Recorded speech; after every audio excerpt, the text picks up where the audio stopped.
Well, hello. My name is Todd McClure. I'm the Minister of Missions and Finance for the West Virginia Baptist Convention. Welcome to our new series called Family Talks, where we interview various members of our West Virginia Baptist Convention family to learn how we can better do Christ's work together. Today, we were talking with Kathy Lester. Kathy is the financial advisor at Baird and is a key member of our West Virginia Baptist Convention family. I will tell you that she manages many of the investments for the convention, as well as various convention ministries, as well as numerous churches throughout the West Virginia Baptist Convention. And anywhere that Kathy has moved, our money has followed, just because we have great trust in her wisdom and her foreknowledge. And our theme this year has been holding the rope, financially holding the rope, and she has been a great rope holder, and has saved us and gained us thousands of dollars just with her wisdom and foresight. And so, welcome, Kathy. I'm glad that you were able to join us today. And just to start us off, can you just tell us a little bit about your connection to the West Virginia Baptist Convention? Particularly, I know you have a great fondness for Parchment Valley. I was first introduced, well, thank you for all the kind words, but I was first introduced to West Virginia Baptist Foundation through some clients that came to me early on when I first started in the retail business with my former business partner, George Astley and Craig Slaughter, and Lloyd Slaughter, sorry, Craig's his son, Lloyd Slaughter. And Lloyd was working with a lot of carbide people, and this couple came to me, and we were doing some discovery, and we found out that they had stock certificates in the safe and had no idea what they were worth. And so they brought them in, and we deposited them in their account, and they were very happy and pleased. And so they decided to use some of those funds to make a difference. And one of the ways they wanted to make a difference was by building the youth center at Parchment Valley. So that was my introduction, and I had several other clients that are affiliated as well with the foundation. So yeah, and like I said, grew from there. Yeah, you've done just a tremendous work, and like I said, hopefully, everywhere that you move, our money's going to follow for decades and decades to come, right, Kathy? I hope I don't move again. It's too hard. Yeah. And I love R.W. Baird. It has just been a fabulous firm to work for, and they're so caring about their employees. Okay. They really do have a good work ethic. Well, good. Well, thanks again for joining us. We're in kind of unprecedented times with the COVID-19 pandemic, but I know of great concern is just the financial instability. I've spoken with you a lot over recent weeks and recent months. Just trying to predict. Do we invest more money? Do we convert more to cash? What's going on? And so, even from an economic standpoint, what is your prediction over what's going to happen for the rest of the summer and even into the fall? Prediction, that's a bad word. I don't know. I don't know. What I can tell you is that the Federal Reserve has decided they're going to make liquidity available to the markets, and that has given the market sort of a base.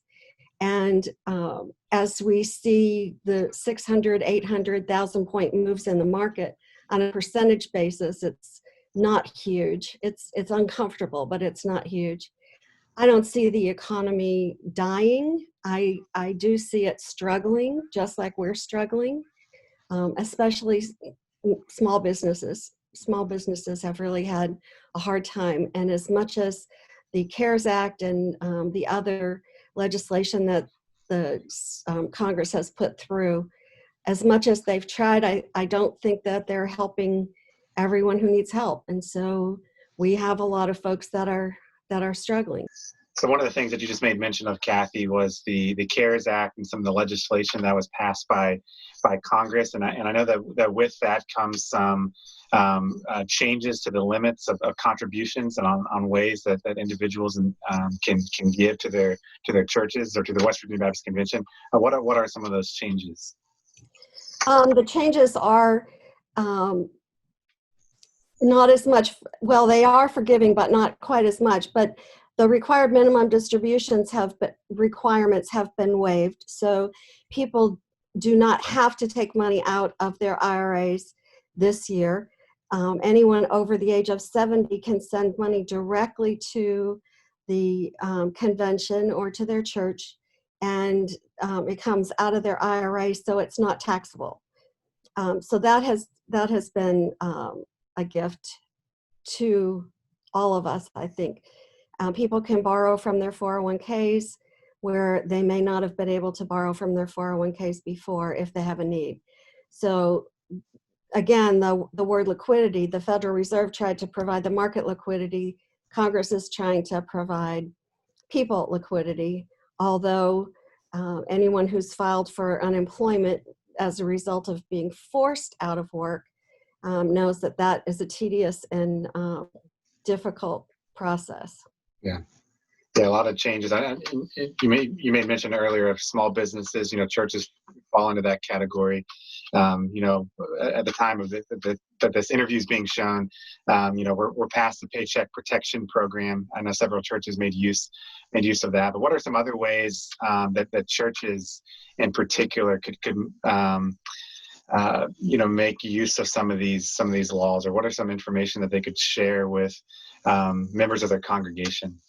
Well, the information that I would share is that it's very easy to set up automatic payments. We put money in the basket when we personally go to church. There's been a lot of streaming going on where ministers have been putting their sermons on Facebook or their services on the web, and that's great for us sitting at home, but sometimes I think we forget that basket's not passed when you're sitting at home. So there's a number of different ways that you can electronically give, either from your bank, which usually has no cost to it at all and can be set up to be recurring, and they just print the check and send it to the foundation or the churches. But individual churches I'm aware of have set up their own programs. So anybody that needs information on that can feel free to give me a call, and I can talk to you about. You have to watch what the fees are, because sometimes the fees are 3% and 4%. And I'm on the finance committee at my church, and I told them if I wanted to give $100, I wanted $100 to go to Blessed Sacrament, and not $97 to Blessed Sacrament and $3 to someplace else. So you need to explore a little bit the fees, but the bank sending a check costs nothing, not even a stamp. Yeah, and as you can imagine, we have probably 20 or 30 churches that have contacted us over recent months just to set up online giving. Right. And we have various resources. Kathy would be one, but we have a number of resources to get churches set up with that. Yeah. Another thing, Kathy, that a number of churches have reached out to us on, and you in particular, has been on estate planning and will seminars. Any information that you want to share about that? If you don't have an updated will, please get one. They're not that difficult. If you need references, I can give you references all across the state. I'm sure Todd could give you some references of attorneys, but it's critical to have that estate plan in force, because we don't know when God's going to call us home. Yeah. And when he does call us home, you want to make sure the people you leave behind know where things are, and they don't have to go through the probate process if they don't have to. I would encourage everybody, I encourage all my clients to review all of their life insurance and the beneficiaries on their life insurance. I've run across cases where people have gotten divorced, or somebody passes away and the beneficiary hasn't been updated, and there's nothing that can be done once the person passes. So review your life insurance beneficiaries and consider 10% to your church or 10% to the foundation. That's a great way to leverage your dollars and still leave a legacy. Also, your 401ks, review your beneficiaries on your 401ks or your IRAs, or if you have annuities. There's a lot of annuities in the market, and some are okay and some are not. But regardless, if you have one, make sure you review that beneficiary and you have a contingent in case the person that you've named happens to be in the same car as you, or the same plane, or the same COVID situation. Yeah. And I can tell you, yeah, even from the convention standpoint, obviously we've taken a pretty big financial hit this year, just as every ministry has, every nonprofit has, but Camp Cowan in particular, we've all the camps have been shut down, and that's where they earn their income. But just last fall, we were informed that someone had left a legacy gift for Camp Cowan that is keeping Cowan afloat this summer. And likewise, the convention, financial struggles. And just last week, we received funds from another legacy gift. And so, it's incredible how God provides through legacy gifts. Mm-hmm. Well, and keep in mind, if you leave qualified money, which is an IRA or a 401k or an annuity, if you leave that money to an individual, there's often a tax consequence to that. If you leave qualified money like your IRA or your 401k or your annuity to a nonprofit, there's no tax to the nonprofit. So frequently I have clients who come in who want to do gifting, and I say, well, let's put the nonprofit, the foundation or the church, as the beneficiary on your IRA, and then you take your will and you can change the beneficiary in your will to be the people that you want to cover. Mm-hmm. But remember that tax consequence is there. Yeah, absolutely. Well, for individuals or churches who would like to contact you, how can they do so, Kathy? Well, they can call me at 304-340-3771. Anybody you work with who's licensed in the financial industry, you can check their record at BrokerCheck, all one word, BROKER check.com.